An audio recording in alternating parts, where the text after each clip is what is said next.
hem començat trencant una barrera que durant molts d'anys havien produït els importadors del centre d'Europa, i ara estem en condicions de continuar avançant. Això no és la fi, perquè encara hi ha altres productes que no estan sotmesos a aquests tractaments i que, per tant, encara estan produint l'ingrés de plagues a Europa. És el camí encertat.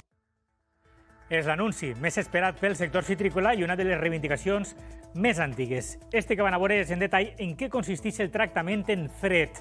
Un acord que entrarà en vigor a partir del mes que ve per a les taronges procedents sobretot de Sud-àfrica i que arriben als ports del nord d'Europa. En una primera fase, els carregaments estaran obligats a un pretractament en fred a 5 graus en el port d'origen i un tractament durant la travessia entre 1 grau sota zero i 2 graus durant 25 dies. Això enguany, quan entra en vigor. A partir del 2023, els exportadors poden triar entre dues opcions. Bé, un tractament en fred entre 1 grau sota zero i 0 graus durant 16 dies o un altre entre 1 grau sota zero i 2 graus durant 20 dies.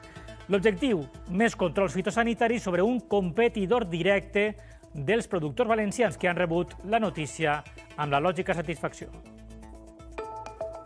Associacions de llauradors, empresariat, Conselleria d'Agricultura... Tots els agents implicats en les pressions i negociacions qualifiquen la jornada d'avui com a històrica. Avui sí, un dia ja històric per a la citricultura valenciana davant d'una de les amenaces més crítiques que pot ser l'entrada de la plaga falsa polilla de les importacions. La mesura entrarà en vigor de manera transitòria el 20 de juny en condicions de fred més laxes que les exigides a les exportacions valencianes. No serà fins al gener de 2023 quan les taronges sud-africanes hauran de complir les mesures més estrictes.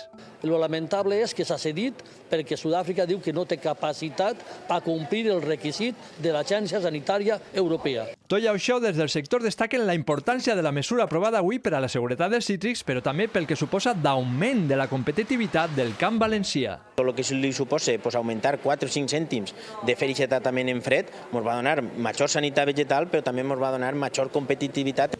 Les negociacions han sigut complicades i durant mesos han implicat un treball conjunt entre tots els actors del sector.